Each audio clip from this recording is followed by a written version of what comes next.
We're really excited to play and have an opportunity to be in Vegas. Coach Odom runs the Maui Invitational. You guys remember Dave Odom, the longtime coach at South Carolina and Wake Forest. Thankful that the Aggies can be a part of it and the people that are coming to watch us play.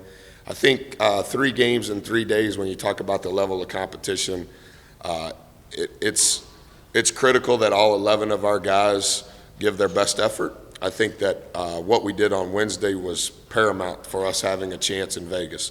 How hard we played, how we played for one another offensively, and then on the defensive end, not giving up points in transition and only allowing the opponent one shot. And I think anytime you're in a tournament setting, that'll end up being the key to us having a chance for success. Buzz, you even know what to expect from your guys when they go up against a team like Wisconsin and a program like that? What we're going to try to do today is give them a better feel and some context for how Wisconsin plays. In my tenure here, we have not played against a team that has the same foundation that Wisconsin does. Obviously, because of my path, I'm very familiar with them. We played them 6 times each year when I was at Marquette, and then we played them in the NCAA tournament, our first NCAA tournament at Virginia Tech. So we've watched a lot of tape. Our staff's done a great job in preparation, but today we're going to cheat a little bit of our prep time, just showing our guys how they play, because it's unique to anything I think our guys have played against thus far in their career. What is unique about it? They're incredibly physical. They have great poise late in the clock. It'll be the slowest game I anticipate we have played since I've been employed here. They never beat themselves. And so if you have empty possessions with turnovers, if you're taking bad shots, they don't foul a lot, and they stay between you and the basket, so it's really hard to get them in rotation because of how they play. And then on offense, they're going to post every single player on their team. And they're probably going to post their guards and forwards more than they're going to post their bigs. And so your rotation and how you guard the post changes because of who they have posting up. And how do you think your melting pot, if you will, of guys from all these different programs coming in, all these transfers coming in, and you're trying to get them all playing together, how's that coming along? I wasn't here for the first 2 games, so I was watching it probably not with as good a view as you had. I thought we played much harder on Friday than we did on Wednesday. But the opponent on Wednesday and the opponent on Friday, their styles of play were drastically different.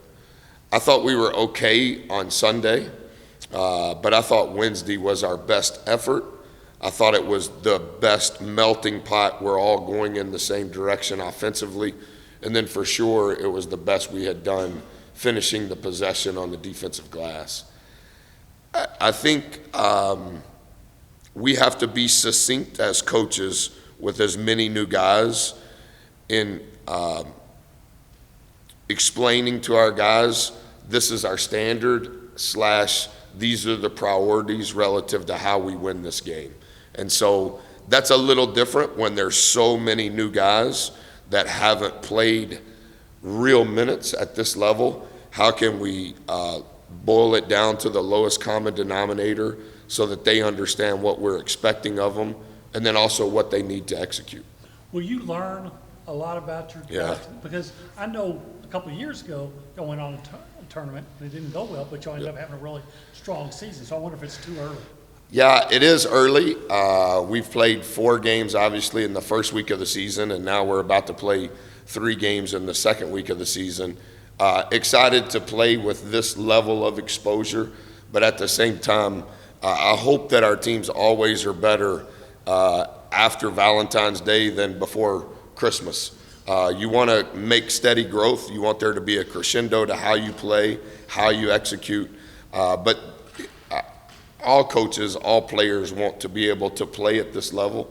We were really bad in Orlando.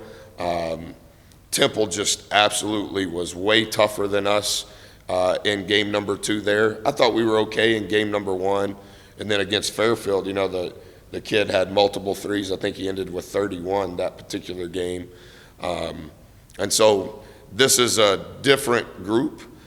This is also a different level of competition. I think if you were to ask coaches to have an opportunity to play in Maui, normally it's a long wait list just to be able to play. And so to be able to play with Houston, a national championship caliber team, Wisconsin, one of the best teams over the last 50 years in the country, Oregon, St. Mary's, Notre Dame. I mean, there's really good teams, and I think Butler, even if you just look at the last 10 years, for us to be able to be in that group 3 consecutive days, we're going to be forced to learn a lot. So are you a Vegas kind of guy? I'm sorry, Mike. Yeah, I am probably not supposed to say this publicly because I don't have any hobbies other than exercise and reading, but if there was one place that I could go, I would go to Vegas.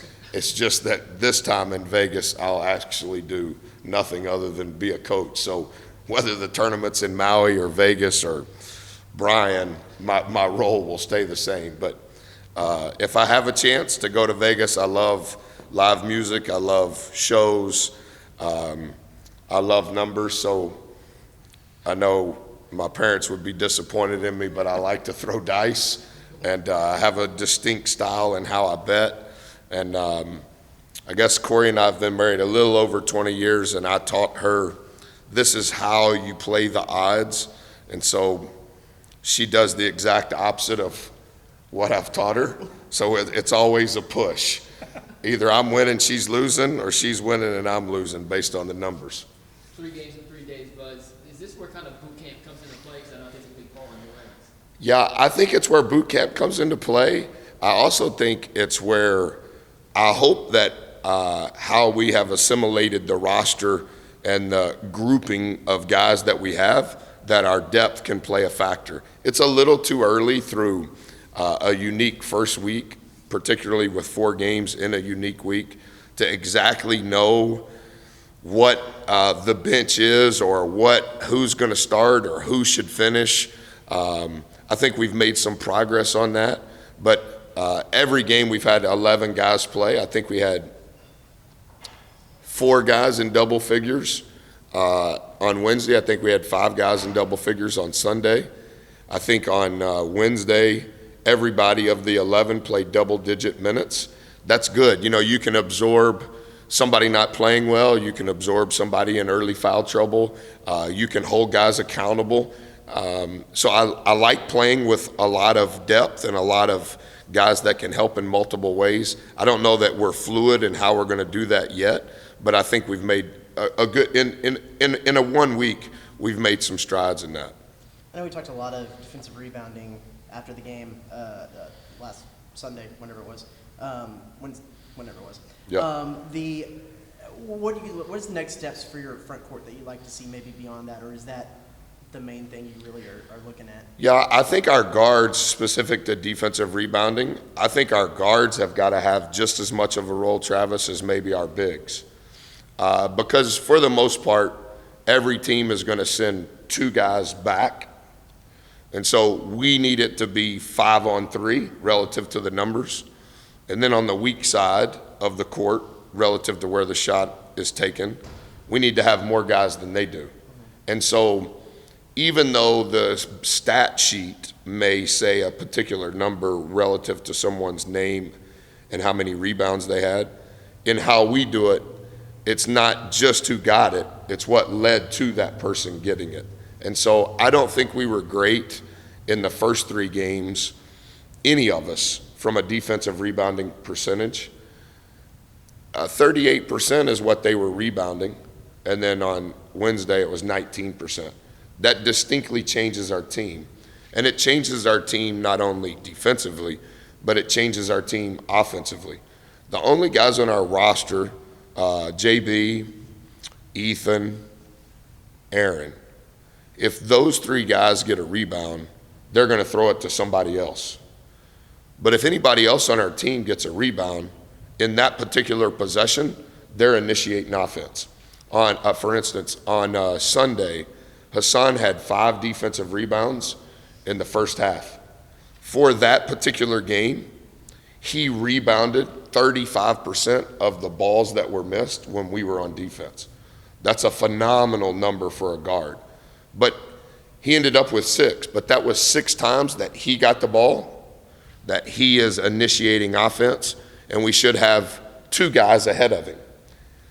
4 had 5 assists and 0 turnovers. The pace at which he played was easily the fastest that anybody had played thus far on our team. He is a fast player, but a part of what made him extra fast was the opponent wasn't getting the ball and scoring on a putback. So now all of a sudden, we're getting possession, and 4 is able to play at a really fast pace. We count throw ahead. So how many times when we cross half court did we dribble it across or did we throw it across?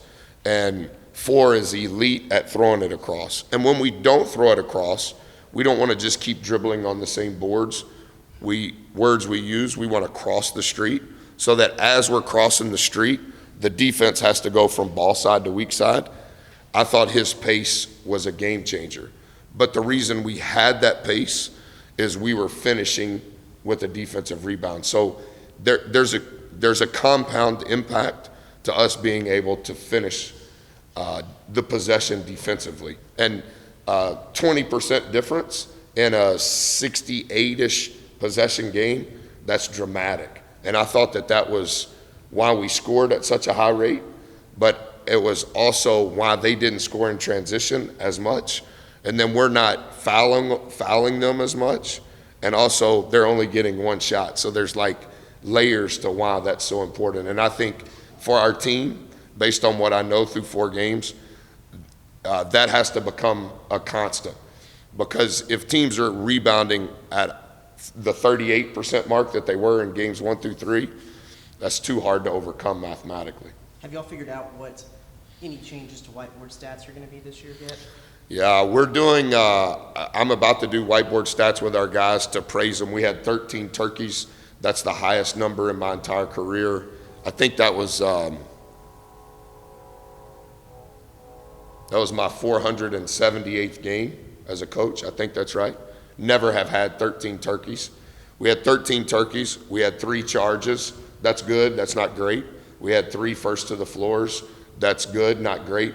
But the numbers bear out that we were better than we've ever been in that game this season. 81% defensive rate.